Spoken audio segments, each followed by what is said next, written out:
carry around this hearth, all you fellows keep this frith. Fire I carry for the Leod, Harry and Grendars into flight. The Nordway yo, the Nordway yo, the Nordway yo. This our half with the yard spears, I am your bane. You will know my heathen name. The Nordway yo, the Nordway yo, the Nordway yo. This our half. This space is set aside as holy to the gods. This space is taken for Holy Sidar. A curse be upon any who would forestall this holy work of the gods or overrun this area. I ask ill wights to fare away. Any who here be warned, the gods will draw nigh. This place is taken for Holy Sidar.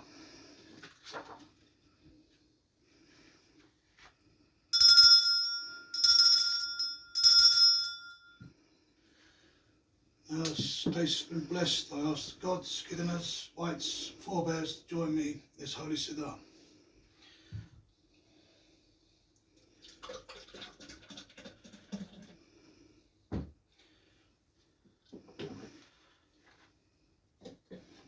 Mighty name, I thundereth the Nor. I ask you bless this libation. The Norwayo, the Norwayo, the Norwayo.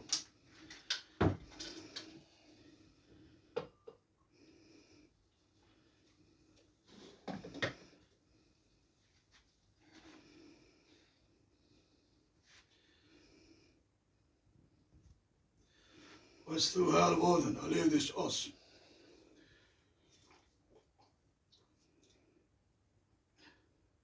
Was du hengest und hosa leders verderas.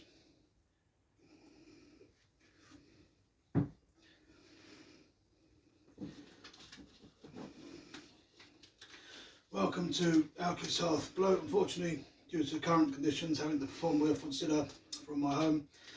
Our fellowship performed geolablot over the internet recently, led by our founder and Eel the Bloater Leifrik Ingwing.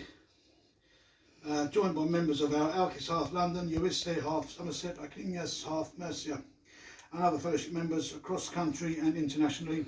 It was a good success. Well done to all those who participated. Now the months of Yeola, which means Yule, the latter half of which is often called Aftera Yeola, meaning latter Yule. Today come together for geolablot, meaning a Yule sacrifice, as our forebears once did. And to these elder heathens, the full moon of after Yeola also saw the start of a 3-day holiday. Following the holidays of Saturnalia, the Romans celebrated the rebirth of Sunna on the 25th of December by their Julian calendar in 313 CE. Emperor Constantine the Great accepted Christianity within the Roman Empire, while the date of Christ's birthday is unknown. In 336 CE, the Roman Church under Constantine started celebrating Christmas Day on the 25th of December to coincide with and weaken and then unseat the heathen celebrations of the Roman Sol Invictus. Quickly, the former heathen thews were replaced by the new Christian thews. The Sol Invictus celebration of the Romans coincided with the winter sunstead in England, where sun's light is at her lowest. As Anglo-Saxon days started following the sunset, the winter sunstead fell on the same day as modern night. The so-called resurrection of Christ is known as Easter in England and the English-speaking world, a word which comes from Old English Eostre, the name of our dawn given of summer. In Deutsch-speaking homelands, this time is known as Ostara. This is also why All Hallows was moved by Pope Gregory III in the 800 tide from May to October, or Winterfeideth, to help with the conversion of the Germanic folk who at the time held the Elden sacrifice Ilfablot to their forebears.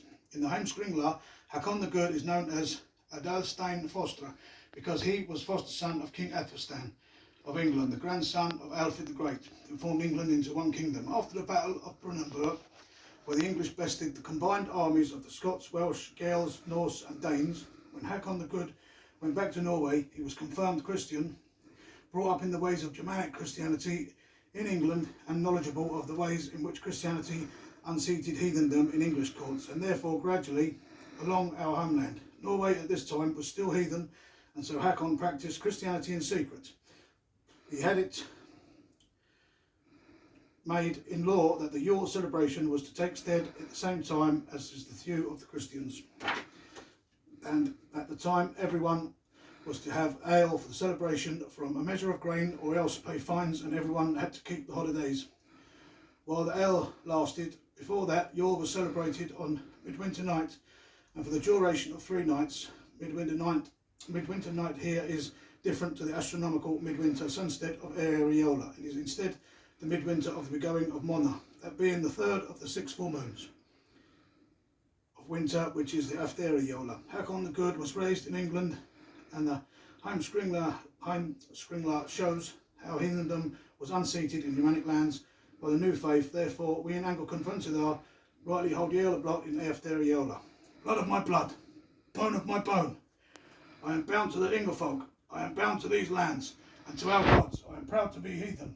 Siga Anglican, Siga Anglican, Siga Rayan. In deepest, darkest winter, the Yola, to our Anglo-Saxon forebears, was a time of merrymaking, a time for feasting and drinking, for being with their loved ones and enjoying kindred bonds. To the elder heathen, it was a time of oaths to those in their leod, and where men and women would swear to undertake new deeds in the coming months and year, and as well as boasting the old deeds, which earned one great mousan within their folk. Moreover, it was a time of Iafende, which means giving, and as the 7th of our 9 Athelwunen, or noble ways. Gift-giving abounds in Old English law, from lord to thane, from thane to farmhand, and from kith to kin, to strengthen ties and bonds. Iafende raises and keeps whole the Mayan between kin, kith, and folk, is the heathen way. Jonene Sheal Maya Theo means wealth should be shared by kinsmen. Hail to our forebears.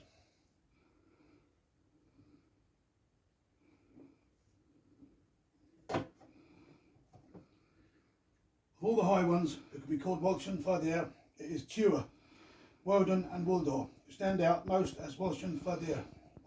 On the lid of the southern hoop purse from the Anglo-Saxon burial ground, Suffolk, is a colosone design of a god being flanked by 2 dogs or wolves, and with dotted lines around his head, marking him out as a sun god or Walchen Fadir.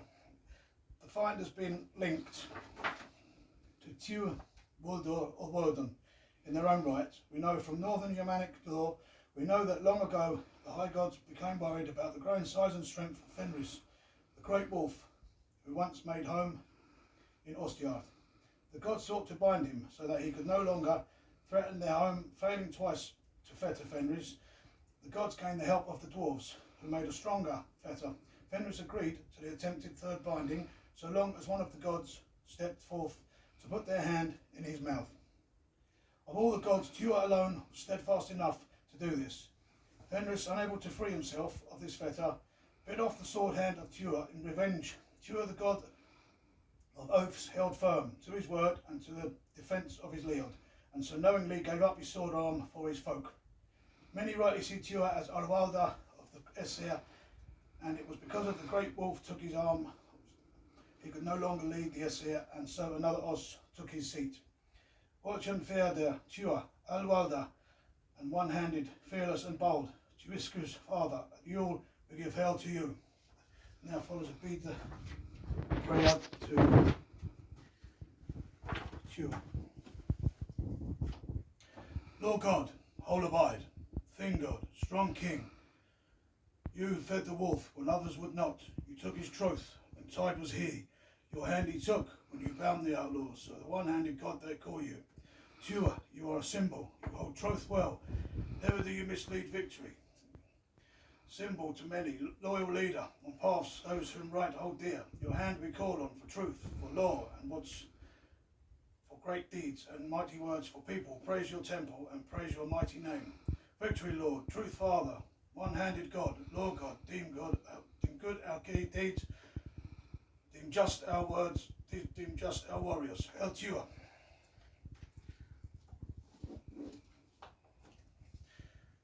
We have just passed midwinter, and to the Fencidera winter is kingdom of Wuldor. Wuldor's name means glory, and in Old English verse his name is a poetic term for Walchen and the shining heavens. He is a god of oaths and hunting. That Wuldor and Woden were once rivals is shown in the Anglo-Saxon maxims taken from the Exeter book, which reads, Woden Wote Weos Wuldor Alwalda, meaning Woden made idols the ruler of all. Wuldor or Woden made Wales the ruler of all Wuldor. In Saxo Grammaticus Gesta Danorum, a work which covers the religion and history of the English and the Danes, it records how Woden was outlawed from Osgiliath by the Æsir for having worked Sidon and changing into the guise of a woman, for none of them would be led by an Os that would act in such a way.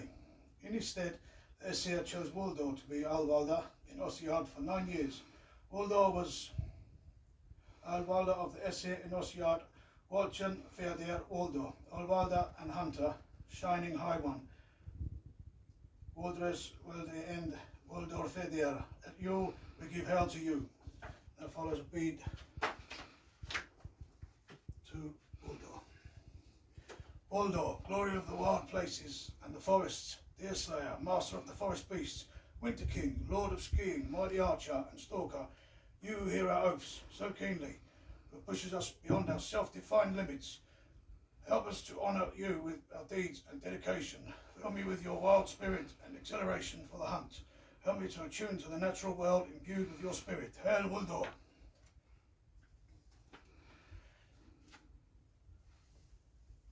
Woden, Alwalda and Almighty. His name means the embodiment of fury and the embodiment of inspiration.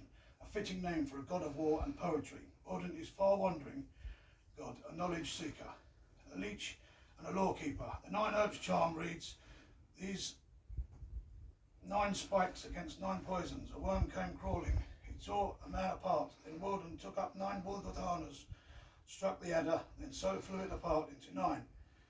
There Apple ended it and its poison, so that it would never bend into a house. Charvil and Fenil, 2 great might. The wise lord shaped these plants while he was hanging, holy in the heavens. He set them and sent them into the 7 worlds for poor and for wealthy as a cure for all. The Wuldotanas, the glory rods, are elsewhere in the Ealdor, is linked to Uldor. Yet here it speaks of Woden's leechcraft, who with healing hands works the Wuldotanas to oversee the 9 illnesses. Likewise it speaks of Woden working the Wuldotanas as spears to slay the Wyrm, a thane of the Utenyard, and monstrous foe which can overcome a Leod. England is home to the oldest finds anywhere in the world of Woden spears, found next to Thunor's hammers dated to the 600th tide in Kent. Indeed, the Ealdor also speaks of Woden hanging holy in the heavens as he worked the Wuldotanas. This marries up with the northern Germanic law, where Woden hangs himself from the Ermin sword, pierced with a spear, and learns the arcane knowledge of the runes. Walchen, Ferdir, Woden, Alwalda and Wyrmis Banner, Lord of Madness, Wanderer, Thunor's father, at Yule we give hail to you. Grimsbidju. West through hail, Woden Almighty, King of Kings, who hanged for knowledge, who wanders our lands, who mad ward takes us, who seeking betters us. I hope that you cast your gaze upon me from time to time, as I grow stronger and wiser, as my deeds are fast, and so many my weird be cast. Leodash Os, West through hail, Woden Almighty.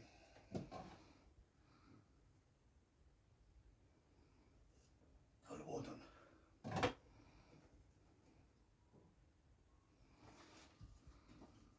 Hail the high gods of the Anglican, Wassail Tua, Wassail Uldor, Wassail Woden, Siga Walchen Fadir. At Yola we give hail to the leading Gidna, Nerthus and her daughter Freak, wards of the earth and homestead. Nerthus is our mother earth. She is the Wania mother and Gidn, Njord's sister, the mother of Ingwi, Freya and Freak, Freo, and Tuisco, as well as wife of Tu. All life in Midanyard is kept whole and fed by her yield. Like the rays of Suna, we would have naught without the gifts of Mother Earth. To us, this blessed mark of earth we will call England is her garden. As to our forebears, Germania was her womb. Hail be Nerthus, our loving mother. Be thou growing in the Alwalda's clutch, filled with food for the good of man. From dusk to dawn, from birth to death, over with us, ever for us. We live by your gifts, west through her Mother Earth. Freak, whose name means I love, means love or to love, but also free, must be of the same origin as Freo, whose title means lady. In northern Germanic sources, the name Freak describes Freo, while the title Freo describes Freak. As the same given, they have 2 distinct aspects, worshipped independently. Freak as the leading lady and wife, and Freo as the young girl or woman out of wedlock. These aspects reflect the affluent roles of women in the Leod.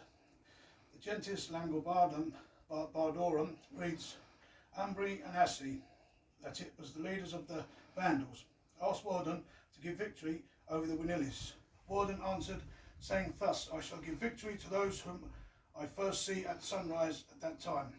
Gambara, with her 2 sons, that is, Abor and Ayol, who were chieftains over the Winnilis, asked Frigg to be favourable to the Winnilis. Then Frigg gave advice that the Winnilis should come at sunrise and that their women should also come with their husbands, with their hair let down around their face like beards.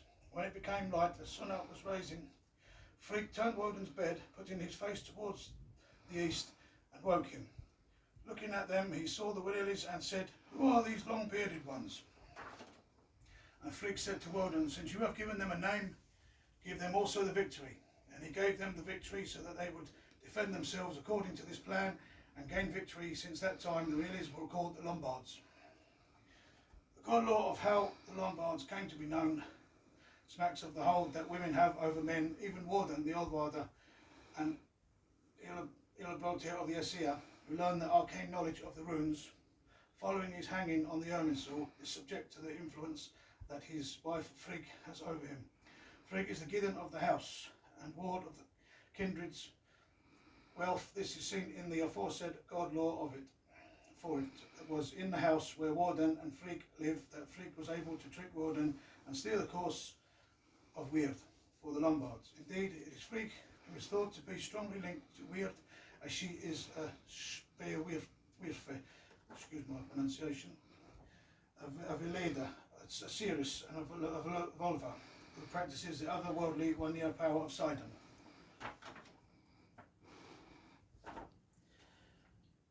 Sidon can involve discerning the course of Weird and working within its structure to bring about change, often by symbolically weaving new things into being. We see Frigg weaving new Weird in the naming of the Lombards. Frigg is therefore linked with Weird in the naming of the Lombards. Frigg is much as the Weird sisters are. West through her Frigg Alfredo, Ingrid's sister, Warden's wife, Spearwirfe and house ward, as we come to you in your name, let our homes be bloodfast. Let our folk be whole, let our layout be strong. Yeola Modor, in your frith we keep Siga Freo, Mother Bida, mothers. Hail unto you, Nerthus, Earth Mother. Hail unto you, Frigg, House Mother. Within the following of time, all things wither in Midanyard, yet the wheel turns again, and your tides come back anew. Like the bleeding god Balde, Frigg's son, who following hardship, came back anew.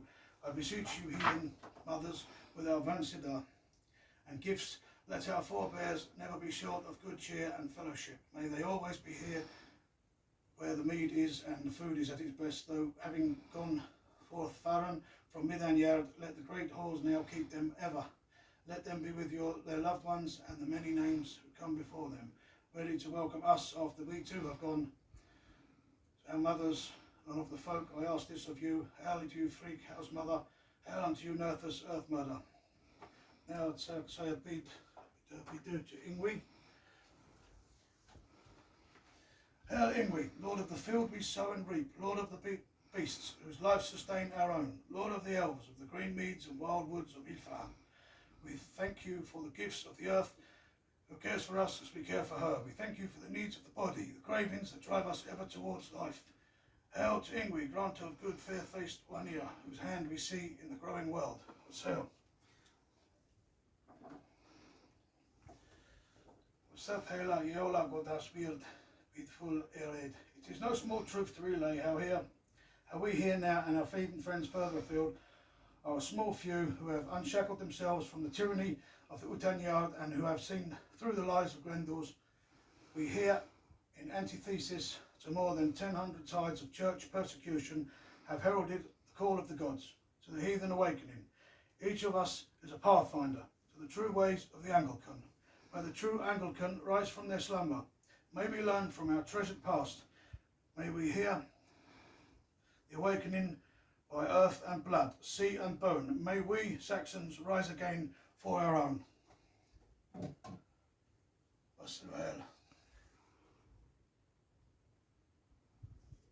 I'd like to thank our geolablot here and found a angle conventional layer fridge in wing. Most of the notes there were prepared by him. Also, shout out to my friend William Raven of the Northern Dawn Kindred, who gifted me this 5-inch CX, which I'm a treasured possession. So thank you very much, brother. So until next time, please stay safe in these uncertain times. Drink ale.